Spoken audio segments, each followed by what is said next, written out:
Hey friends, welcome back to the whiteboard. I'm Blaine from Applied Leadership Partners, and today we're going to talk about the differences between friction, tension, and disengagement. And we want to talk about how those three postures can make all the difference in how we come together and reach solutions and execute as a team. So let's just start off with a simple diagram here to get us started. So let's say this space in the middle here is a problem we're trying to solve, a project we're trying to launch, something that we're trying to figure out. And on this side of it, let's say it's me. I'm a person and I'm looking at this problem with my own unique vantage point. I'm seeing it in a certain kind of way. I might have a certain opinion on it or an approach I'd like to take maybe in solving that problem. And on the other side of it, we've got she or he over here. And this is also a person, maybe somebody on my team, who is looking at this problem from his or her own vantage point, right? They have a unique set of experiences or ideas around how we might approach this problem, right? So we're looking at it two different ways, but we agree that the challenge, the opportunity, is somewhere in the middle here.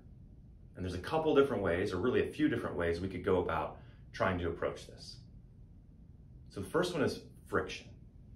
Let's talk about that first, because this happens a lot on teams. It's not uncommon at all, and it's uncomfortable, right? Friction occurs when two forces come together and they collide, or they're kind of rubbing or chafing together in such a way that it makes friction.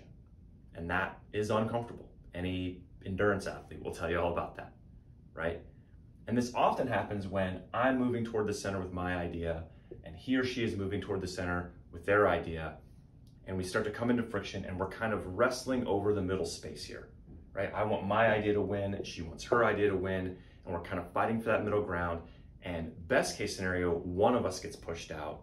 Worst case scenario, we kind of bounce together, both of us bounce out, and we completely fail to ever reach consensus or at least a good working plan that will allow us to be successful here in the middle. You guys have probably all experienced that, and we're not going to encourage it. We don't want to have friction in the workplace if we can avoid it. Well, let's go down to the second one here. And this can feel similar at times, but Brandon and I would submit that it's fundamentally different, and that is tension, right? So tension can feel like you're straining, it can feel stressful, but oftentimes we would say that tension can be healthy. So if she is kind of pulling on this gently a little bit from her end, trying to maybe move me toward seeing things her way, and I'm pulling a little bit from my end, maybe making some suggestions, pulling things a little back my way, and we're both willing to give and take a little bit, we can keep a potential solution in tension, and that's healthy. So neither of us are dominating the center.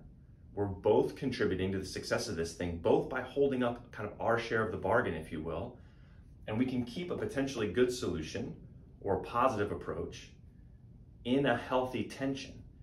And doing that, again, might create some discomfort at times. It might feel like there's a bit of a strain, but we need to have that kind of a relationship within our teams so that we can work together and keep good solutions in a nice balance, taking into account multiple perspectives on the problem. All right, so the third one here can be really destructive, and that's disengagement, right? So let's say maybe we've collided together in the middle once or twice. Let's say we're both pulling really hard. Either way, we still kind of want to get things our way. And we get to the point where we're just tired of it. It's uncomfortable. We don't want to do it anymore. So we just decide we're just gonna like cut the rope. Boom. That releases the tension, which feels good temporarily, but it creates disengagement, right? And now one or both of us are no longer pulling on that rope, working toward that solution, and we're still not going to be able to get there. And what I want to illustrate here more than anything is that on one side of this, we're always going to have me. On other sides of this, we're going to have he and she. But what we really care about is this thing here in the middle, and that, wait for it, is we. So I would encourage all of you, as you approach challenges, problems, opportunities on your teams, let's remember that this thing that we're trying to hold in tension is all of us. That solution represents all of our collective success. That we in the middle is what we really need to focus on. Let's think a little less about me and she and he. Let's think a little bit more about we, and let's get comfortable with a little bit of tension, but let's resist the urge to put ourselves into friction or to completely disengage. All right, I hope you guys find that helpful. Would love to hear your thoughts. We'll look forward to seeing you again soon.